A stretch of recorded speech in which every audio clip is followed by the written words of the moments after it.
Hello everyone and welcome to this last session on Java iterative statement.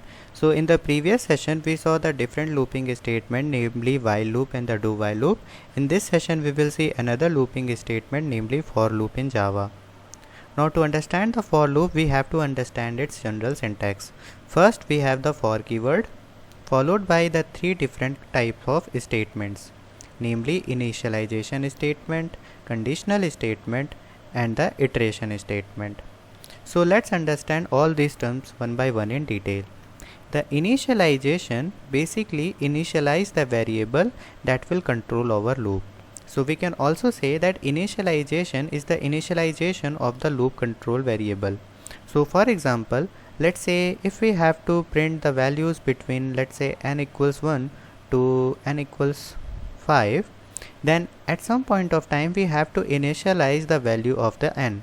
That is, we have to tell our loop that we are going to start from n equals 1.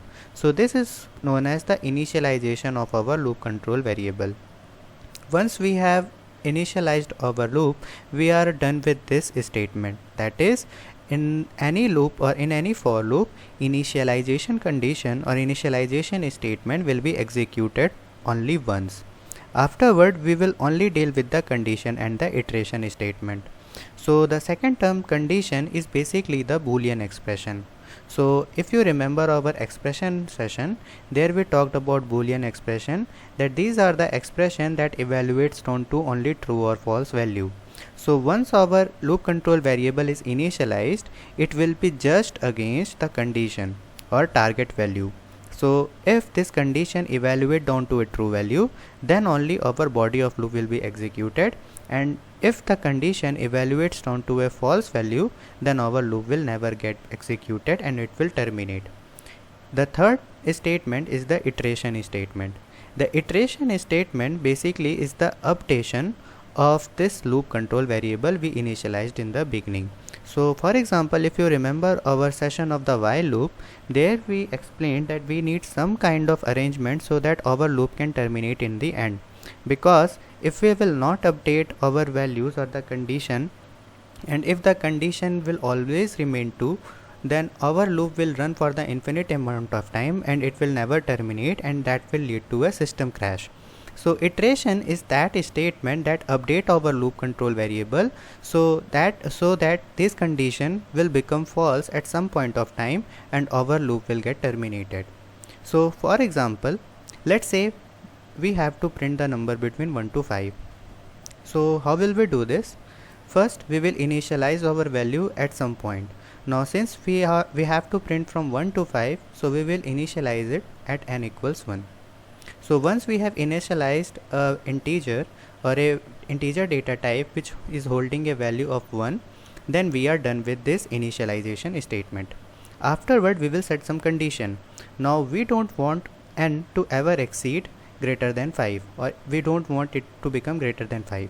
So we will put the condition that n should be less than 5. So after it, first we have initialized the n, and now the n will be just against this condition every time our loop will be get executed. And if n will be less than 5, then only our body of loop will be executed, and then after the iteration will happen. So now the iteration statement can be the decrementing or incrementing in nature according to our looping condition. So here we want to increment our value and every time we perform the body of the loop. So for example, we are printing the number, so it is print 10.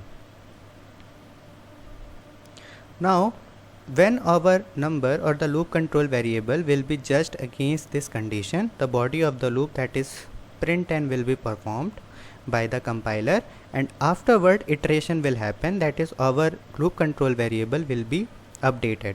So currently n is equals 1, so n is less than 5 because 1 is less than 5, so body of loop will be executed and iteration will happen, that is n will be converted to 1 plus 1, that is 2. Similarly, again our body of the loop will be just against this condition, or the loop control variable will be just against this condition of n is less than 5, and since 2 is less than 5, our body will loop get executed and iteration will happen, that is 2 will become 3. Again, the 3 will be checked against this condition and the body of loop will be executed. 3 will convert it to 4. 4 will be checked against this condition, body of loop will be executed, and 4 will be converted to 5. Now 5 is not less than 5 because 5 is equal to 5. So our loop will get terminated because this condition has now evaluated down to a false value.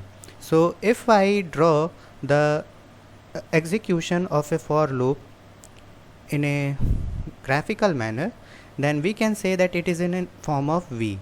At the left tip of the V letter, we have the condition. That is, the loop control variable will be checked or judged against this condition. Afterward, the body of the loop will be executed. That will be at the bottom tip of the letter V. Afterward, the flow will go to the iteration. That is the right tip of the V. So first condition will be checked. If condition evaluates to a true value, body of the loop will be executed. If after the body of the loop, the iteration or the updation of the loop control variable will happen, and after it the loop control variable will be checked against this condition again. So this will how we'll perform the for loop in Java.